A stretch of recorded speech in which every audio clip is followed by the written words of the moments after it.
Silakan. Terima kasih pimpinan, Pak Menteri dan jajaran. Ini Kementerian ATR BPN ini paling keren saya kira ini. Kalau kita RDP Pak penuh nih ruangan dengan orang Kementerian ATR BPN. Ya. Di Zoom juga ada banyak. Saya kira tapi juga saya kira perlu ditimbangkan efektivitasnya ya.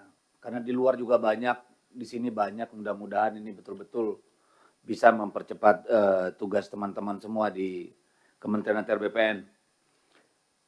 Yang kedua Pak Ketua, seperti yang Anda sampaikan tadi, ini tadi saya sudah mencatat benar soal progres per kuarter ini. Tadi disampaikan bahwa untuk Q1 itu yang paling tinggi itu di peta bidang tanah PTSL itu capaiannya 12,6%. Jadi kalau secara rata memang tentu ini ada persoalan kalau hanya melihat angka ini.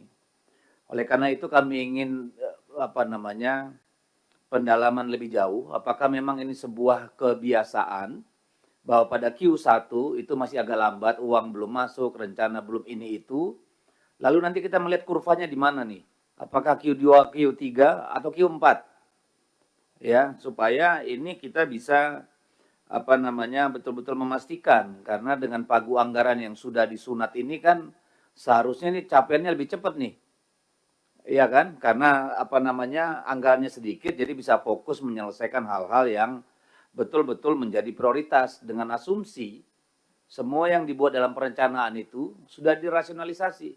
Sehingga apa yang kemudian dibiayai dengan anggaran yang tersedia betul-betul merupakan prioritas. Sehingga nanti perlu pendalamannya Pak, pada Q berapa kita akan mendapat kurva paling tinggi dari pencapaian kementerian.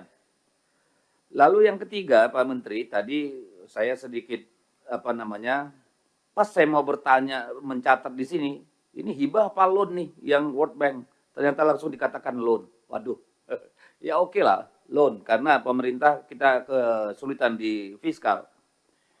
Tetapi ketika Pak Menteri mengatakan ini untuk kemudahan investasi, saya ingin mengatakan bahwa memang kita negara paling kacau urusan tanah dan investasi ini. Terbukti di hampir semua negara Asia, konflik agraria paling tinggi itu di negeri ini, Pak. Paling tinggi bandingkan dengan semua negara di Asia. Nanti kita buka datanya. Tetapi saya ingin sampaikan, investasi itu datang kalau ada kepastian hukum, Pak.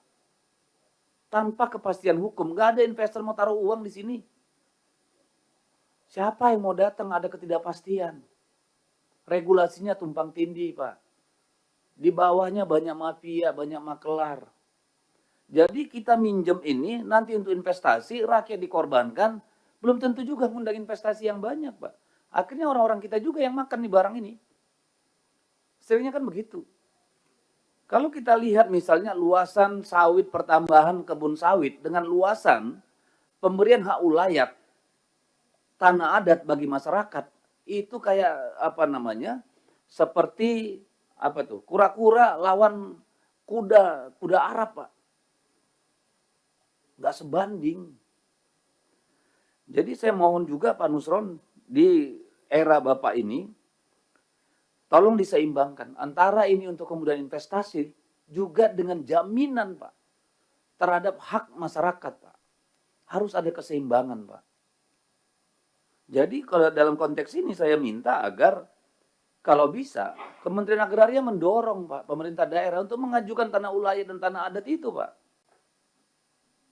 Bantulah, jangan nunggu dari bawah, Pak. Pemda itu nggak peduli, Pak. Tolonglah didorong, kita kan punya kantor di daerah, Pak. Supaya ada percepatan juga untuk pengajuan hak-hak itu. Karena apa, Pak? Potensi ledakan sosial kita dengan pertambahan populasi terus-menerus, tetapi tanah semakin mengerut, Pak. Ini suatu saat akan jadi ledakan berdarah-darah di Republik ini, Pak. Jadi tolong ada keseimbangan antara investasi dengan hak masyarakat. Tolong kita dorong itu juga, Pak. Ya. Saya berharap karena ini loan artinya apa? Akan dibayar oleh negara. Dibayar oleh negara siapa? Berarti rakyat yang bayar. Yang diuntungin bisnisnya, tapi rakyatnya ikut ngebayar loannya ini kan, Pak. Jadi tolong juga Pak saya dorong supaya bagaimana mekanismenya kita atur ya supaya Pemda juga lebih lebih apa namanya lebih proaktif mengusulkan ya sertifikasi atau penetapan hak ulayat atau hak adat itu. Tentu kolaborasi mungkin dengan Kementerian Kehutanan ya dalam konteks ini siapa tahu. Tapi saya berharap di era Bapak ini Pak legasi Pak. Legasi menaikkan luasan untuk hak-hak rakyat itu juga ada di sini.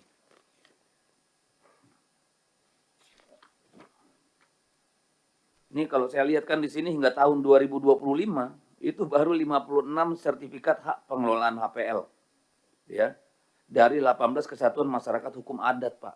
Padahal puluhan juta hektar tanah kita ini dimiliki korporasi dan perorangan. Kan ini kita sadis nih sama rakyat sendiri, Pak. Bukan Pak Nusron, Pak. Orang-orang sebelum Bapak, Pak. Perilaku kekuasaan sebelum hari ini itu yang menyumbang, Pak. Nah, saya ingin membuka, Pak, untuk sekedar data dari Konsorsium Pembaruan Agraria, Pak, tahun 2023 akhir. Saya kira semua insan agraria di sini sudah paham, Pak. Di akhir tahun 2023, ada hampir 3.000 letusan konflik, Pak. 2.939 tepatnya, Pak. Di seluruh Indonesia. Mencakup 6,3 juta hektar lahan dan 1,759 juta keluarga korban, Pak. Ini selama era pemerintahan Jokowi. 2015 hingga 2023, Pak. Ya. Ini 90% nggak kelar-kelar nih urusan, Pak. Jadi kita lihat di sini, Pak. Ya. Ada proses kriminalisasi sebanyak 2.363 kasus, Pak. Selama rentang waktu 9 tahun itu. Ini keluarga terdampaknya Pak hampir 2 juta orang. Saya berharap Pak ini bisa kita tuntaskan Pak. Satu persatu. Sembari kita menyelesaikan ke depan, tapi yang di belakang ini tanggung jawab kita juga Pak. Ini tanggung jawab pemerintah Pak. Tanggung jawab gedung ini juga Pak. Menyelesaikan persoalan-persoalan rakyat ini. Saya tidak anti bisnis Pak. Tapi kita juga jangan anti menyelesaikan masalah rakyat. 2 juta orang, 2 juta keluarga Pak. Bayangkan berapa juta orang itu. Jadi disinilah saya kira peran pentingnya Kementerian Agraria sebagai apa namanya ini, sebagai integrator Pak. Ya dengan Kementerian Kehutanan, dengan Kementerian apa lagi itu, ya Pertanian. Saya kira di sini peran pentingnya Pak. Dengan Kementerian Dalam Negeri dalam konteks pengelolaan agrarianya. Saya kira ini juga Pak penting. Ya, supaya betul-betul menjadi perhatian. Saya sangat berharap nih pada Pak Menteri. Pak Menteri sebagai orang yang tahu hiruk pikuknya masyarakat di bawah sebagai anggota DPR bertahun-tahun, Pak. Saya kira harus memberikan sesuatu yang berbeda dan saya kira itu bukan harapan yang berlebihan supaya persoalan-persoalan rakyatnya diselesaikan. Jangan hanya persoalan pagar laut selesai menguap nggak ada ujung pangkalnya lagi, Pak, hari ini. Yang kemarin teriak-teriak pun nggak tahu batang hidungnya entah kemana sekarang. Hal yang begitu menarik perhatian kita kemarin, tiba-tiba simsalabim hilang tuh. Nggak tahu kita, ini ujungnya di mana barang nih. Ya kepalanya kemarin kelihatan ada persoalan 34 km pagar laut, bla bla bla. Tiba-tiba PDIP kena getahnya di situ, nggak jelas ujungnya. Padahal nggak ada urusannya. Saya kira nanti juga ini perlu diklarifikasi Pak Nusron karena ini merusak kita juga. Ya apa betul itu keluarga yang dari kader kita itu di situ ada melakukan sesuatu supaya clear Pak. Ya jangan kita ini yang jadi kena getahnya Pak. Karena kita bicara organisasi. Jadi kita juga ingin tahu kemana ini, di mana ini ujungnya ini pagar laut ini Pak. Apakah karena tidak ada pemberitaan atau sudah selesai masalahnya? Kalau sudah selesai tolong dilaporkan di sini. Karena ini perhatian publik kemarin. Ya, jangan seolah-olah negara ini negara apa namanya? Cuci gudang. Ada kasus ribut, habis itu lempar ke gudang belakang, lupakan semua. Kapan kita belajarnya? Lagi-lagi ini bukan Pak Nusron sebagai personal. Ini soal bagaimana kita mengelola negara. Apa kayak begini kita? Tiap ada masalah, hilang karena masalah baru, bukan karena kita selesaikan. Kan begitu nih, Pak Nusron. Saya kira begitu, pimpinan. Terima kasih.